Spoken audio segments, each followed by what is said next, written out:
Hey, my name's Kaylee and I'm a failed child actor. Let's talk about it. So if you're watching this, you probably recognize me from nothing. Nothing, because I never booked anything that you would recognize. Hence why I say failed child actor. Calling myself a failed child actor is probably not a completely fair term because I did work. It's just nothing you would, nothing you would recognize or know me from. So from the moment I was about 6 or 7 years old, I was showing all signs of being a theater kid, just through and through theater kid. And around 9 years old, I was working in my church choir, and a bunch of girls and the older girls were heading out to Los Angeles. I was growing up in Las Vegas at this time. A bunch of the older girls were heading out to LA to go to an open call for the American Girl Review. And I begged my mom to take me to this open call. And basically what happened was we got there at 8 a.m. and it was a cattle call round. They came out the first round and called a bunch of names on a headshot. I got kept through multiple rounds, and to my mom's great surprise, I was one of the last girls there. And at that point, the director followed me out and spoke to my mom and told her that I was too young at that point to be put in the show and that I had to be 10 years old, but that if I came back next year, they would love to find a place for me. I remember feeling very sad because in my brain, I just didn't get it. I look back now and that's crazy. I looked at my mom after a couple hours of processing things, and I told her that I'd like to come back next year if we could. And so once I turned 10, I went back and I was cast in the show. And for the next year of my life, from 10 to 11-ish, I was going to school in Las Vegas and working in the American Girl Review in Los Angeles. Shout out to my mom. She's been my biggest supporter since day one, obviously. I'm sure you can tell. But she would literally, I would have shows. We would sleep in a Best Western in LA, and she would wake up at like 3:30 in the morning and drive me back to Vegas, and I would be sitting at my desk at school in Las Vegas by 7:30 in the morning. And that went on for a couple years. I started going to auditions.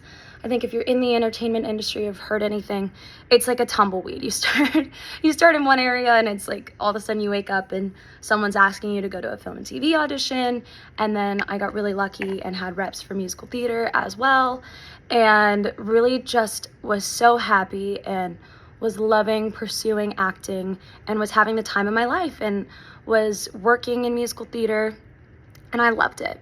And I kept auditioning till I was about 16 or 17. And at that point, I started to get really discouraged. It started to feel like I would get really close on a project, but what I would be told is that I wasn't pretty enough, I wasn't thin enough, and that if I would just lose a few pounds, I would have gotten the role. And that resulted in having panic attacks walking into the audition room. I would pretty much hyperventilate heading to an audition. And I made the really tough decision to step away from acting at that time and just go to college and not pursue it anymore and set it down. And at that point in time, I didn't know if I would ever start again, but the one thing I did know, oh my gosh, I'm gonna cry saying this. The one thing I did know was that if I ever wanted to love it again, I had to stop then. That if I kept going, I would never be able to act or sing or do anything again. So in this interim, if you do know me or you do follow me on TikTok, I don't know why that's making me tear up. I think because I'm back to it now. That's where the story ends, is that I'm acting again and pursuing musical theater again, and that makes me so happy. Oh my gosh, what is happening? Okay, so cut to you in this interim. If you do know me, it may be because you have seen some of my music. So in this interim, I was writing a lot of songs and started putting out my own music, and I really, really love it so much. And so here we are today. I was supposed to be doing my makeup for you guys during this. So here we are today, and I have what feels, at least to me, like a very confusing career title. I don't even know what to call it, okay? So we're pursuing musical theater. Slay, love that for us. So singer, actor, performer on that side. But I'm also a singer-songwriter in country music, and I really love it. Came about as sort of, like I said, this outlet after I felt like I lost acting and lost this. And a lot of people ask me where this gap between musical theater and country music makes any sense at all, because they're two very different worlds. But to me, they live in identical realms. Both at the root of country music and at the root of musical theater is storytelling. Like, the most important thing when I sit down to write a song is to tell a story. And the most important thing when I look at a piece for musical theater is how can I tell this story? So to me, they're actually super similar. And I used to kind of, as I was inching my way back into musical theater and still writing country music and trying to figure this out, I would conceal both parts of myself in either room. If I went into if I went into a room to write a song for country music, I was like not talking about musical theater. I was not mentioning it or anything. And vice versa, if I was going into an audition for musical theater, which feels so silly to say now, but I was concealing that I was a country singer and trying to like hide that and pretend that that whole side of my career just didn't exist and it wasn't something I was doing. That's my multi-hyphenate now.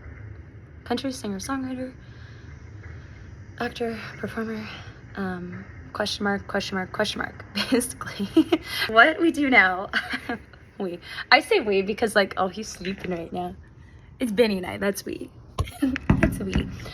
God is very, very great and has led all these pieces of my life to work together so wonderfully. And I kind of spend 2 weeks in Nashville, I spend 2 weeks in Nashville and 2 weeks in New York City and spend time developing both sides of my career. And pretty much where I'm at now is trying to trust that there's a space for me and that the two sides of these dreams that feel so weird and confusing and like they don't make sense together will make sense together, and that everything I've gone through has just created the exact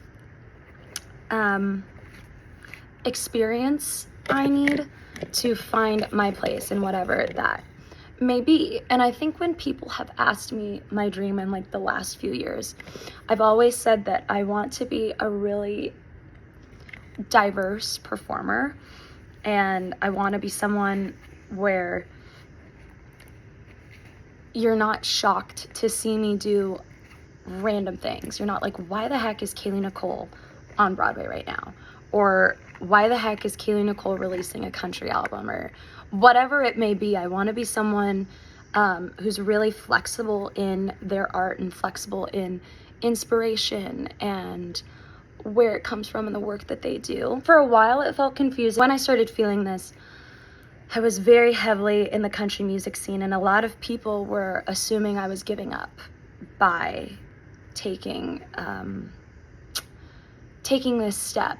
The thing I've had to remember in my experience with this industry, which is coming up on 20 years, just about, is that it really rewards speed and not longevity. And the thing that I have to keep reminding myself when people around me assume I'm quitting because the vision has shifted or whatever it is, or if I'm not booking something quick enough or whatever, my goal is longevity. I've been in it at this point for so long now.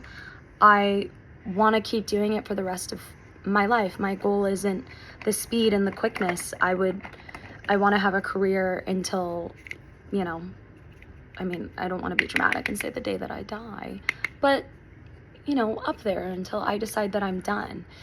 But if there's anyone out there who's in a similar boat as me, that is a singer-songwriter or performer or actor and feels like they're juggling a lot of worlds, let me know, because it's kind of confusing. It's a bit of a confusing landscape. Anyway, I have so many stories about things that I've seen and things that I've been through and gone through and what it was like to be working as a kid. Later for now. Let me know if you guys want to hear more about being a child actor and I don't know, all that jazz. Bye guys.